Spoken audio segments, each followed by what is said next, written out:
Heron and crab story in Hindi. बहुत समय पहले की बात है, एक बगुला था। वह धूर्त था, वह अब बूढ़ा हो गया था। सरोवर के पास के सभी जीव जंतु उसे बगुला दादा कहकर पुकारते थे। बगुला बूढ़ा होने के कारण शिकार नहीं कर पा रहा था।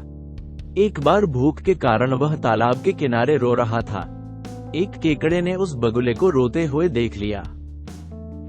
केकड़ा बगुले के पास आया और उससे पूछने लगा, दादा बगुला, क्या बात है, आप बड़े परेशान लग रहे हो और रो भी रहे हो।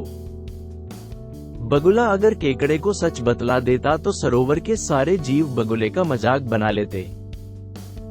धूर्त बगुले के दिमाग में एक योजना आई। उसने तत्काल केकड़े को उत्तर दिया, क्या बतलाऊं केकड़े भाई, मुझे अभी अभी एक बहुत बड़े ज्योतिषी मिले थे। वो मुझसे कहने लगे कि आने वाले 2 वर्ष के लिए इस क्षेत्र में अकाल पड़ेगा। उसमें यहाँ के सभी जीव जंतुओं को खाने के लाले पड़ जाएंगे और ये तालाब भी सूख जाएगा।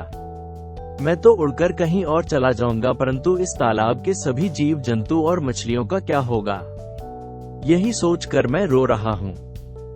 केकड़ा डर कर बोला, बगुला दादा, आप तो सच कह रहे हैं। इस सरोवर में तो बहुत कम पानी है, ये तो जल्द ही समाप्त हो जाएगा।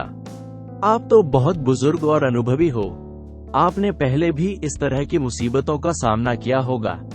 अब आप ही बतलाओ क्या करना चाहिए। बगुला कहने लगा, हाँ तुम सही कह रहे हो, मैंने पहले भी इस तरह की मुसीबतों का सामना किया है।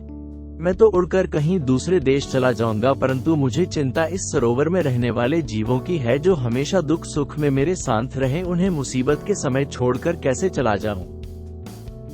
केकड़ा बोला, आखिर हम कर भी क्या सकते हैं। दुष्ट बगुले ने तत्काल जवाब दिया, यहाँ से कुछ मील दूर एक बहुत बड़ा सरोवर है। वह सरोवर इतना विशाल है कि आने वाले 10 वर्ष तक भी बारिश ना हो तो भी नहीं सूखेगा। हम सभी को वही चलना चाहिए। केकड़ा भी बगुले की बात से सहमत हो गया और अकाल आने की खबर सरोवर के आसपास जंगल में आग की तरह फैल गई। सरोवर के सभी जीव बगुले की बातों में आ गए और मुसीबत से बचने की सलाह लेने लगे। बगुला ने सभी से कहा, अभी अकाल पड़ने में समय है, तब तक सरोवर के सारे जीवों को मैं अपनी पीठ पर बैठाकर बड़े तालाब तक ले जाऊंगा और अकाल आते आते इस सरोवर के सारे जीवों को बड़े तालाब में पहुंचा दूंगा। सरोवर के सभी जीव बगुले की बातों में आकर तालाब छोड़कर दूसरे तालाब में जाने के लिए तैयार हो गए। दुष्ट बगुला भी यही चाहता था। दुष्ट बगुला प्रतिदिन किसी न किसी जीव को तालाब से अपनी पीठ पर बैठाकर ले जाता और एक पहाड़ी पर गिराकर उसे मार देता और खा जाता था। कई दिनों तक बगुला इसी तरह मछलियों और तालाब के दूसरे जीवों को मार देता और खा जाता था और मौज से अपना जीवन जी रहा था। एक दिन केकड़ा बगुले के पास पहुंचा और बोला, बगुला दादा, सबसे पहले अकाल के बारे में अपनी चर्चा हुई थी। अभी तक आपने कई मछलियों और जीवों को बड़े सरोवर भेज दिया है, परंतु मुझे अभी तक नहीं भेजा है। कृपया मुझे भी जल्द से जल्द वहां भेज दें। बगुला भी सोचने लगा कि कई दिनों से मछलियां खा रहा हूं, क्यों ना आप केकड़े का स्वाद चखा जाए। बगुला तत्काल तैयार हो गया। केकड़ा बगुले की पीठ पर सवार हो गया।